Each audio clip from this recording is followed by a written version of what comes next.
12 വർഷം മുൻപാണ് ചാവക്കാട് ബ്ലാങ്ങാട് ഒരു വീട്ടിൽ ഈ കുഞ്ഞുങ്ങൾ മേൽക്കൂരയിൽ നിന്ന് വീടിനകത്തേക്ക് വീഴുന്നത്. കുഞ്ഞുങ്ങൾ അകത്തുള്ളതിനാൽ അമ്മയും വീടിന്റെ അകത്തേക്ക് ഓടിനടക്കുന്നതിനാൽ വീട്ടുകാർ പേടിച്ച് ഫോറസ്റ്റിനെ വരെ വിളിച്ചു. ആരും തിരിഞ്ഞു നോക്കാതെ 2 ദിവസം കഴിഞ്ഞാണ് ഞാനറിഞ്ഞത്. അന്ന് തന്നെ പോയി കൊണ്ടുവന്നു. ഫോറസ്റ്റിൽ അറിയിച്ചാൽ സംരക്ഷിക്കാനുള്ള സംവിധാനം ഒന്നും അവർക്കില്ല.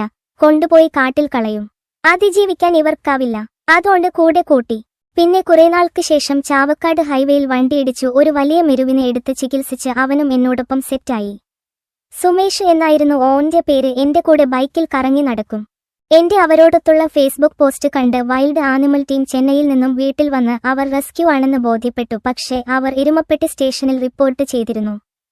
അങ്ങനെ എരുമപ്പെട്ടി ഫോറസ്റ്റ് സ്റ്റേഷനിൽ കേസെടുത്തു. ഇവരെ അവർ കൊണ്ടുപോയി.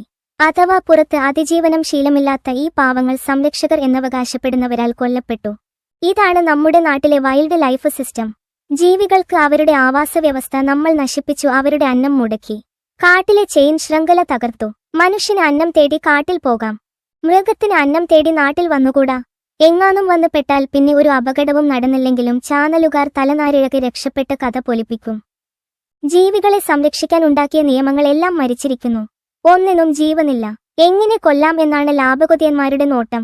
അതിനവർ സുപ്രീം കോടതിയിലും പാർലമെന്റിലും നിരങ്ങുന്നു. സംരക്ഷിച്ചതിന്റെ പേരിൽ എനിക്കെതിരെയുള്ള കേസ് കോടതി എന്റെ പ്രൊഫൈൽ ശരിക്ക് പരിശോധിച്ച് ഒരു കമ്മീഷനെ നിയോഗിച്ചു. കമ്മീഷൻ എന്നെയും എന്റെ സാഹചര്യത്തെയും എന്താണ് ചെയ്യുന്നത് എന്നും വിശദമായി റിപ്പോർട്ട് കോടതിക്ക് നൽകി. കോടതി കാര്യം ബോധ്യപ്പെടുകയും കേസ് എനിക്ക് അനുകൂലമായി തീർപ്പാക്കുകയും ചെയ്തു. പ്രകൃതിയുടെയും സഹജീവികളുടെയും ആവാസ വ്യവസ്ഥ തകർത്ത് ഇനിയും ജീവികളെ കൊന്ന് ശല്യം തീർക്കാൻ ശ്രമിക്കുന്ന രാഷ്ട്രീയക്കാരും അനുയായികളും ചിന്തിക്കേണ്ടത് ഡിജിറ്റൽ കറൻസി ആവാം. പക്ഷേ അന്നം ഡിസൈൻ ചെയ്ത് ഡൗൺലോഡ് ചെയ്താൽ വിശപ്പ് മാറില്ല. അതിന് പ്രകൃതിയും ഇവിടുത്തെ ആവാസ വ്യവസ്ഥിതിയും നിലനിൽക്കണം.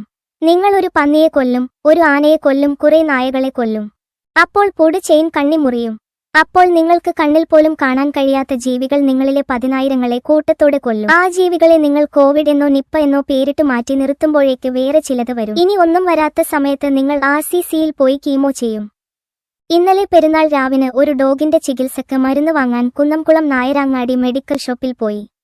വഴി നീളെ ഇറച്ചിക്കടകളിലും ടെക്സ്റ്റൈൽസുകളും ആൾക്കൂട്ടം കണ്ട് മെഡിക്കൽ ഷോപ്പിലെത്തിയ ഞാൻ ആൾക്കൂട്ടം കണ്ട് ഞെട്ടിപ്പോയി.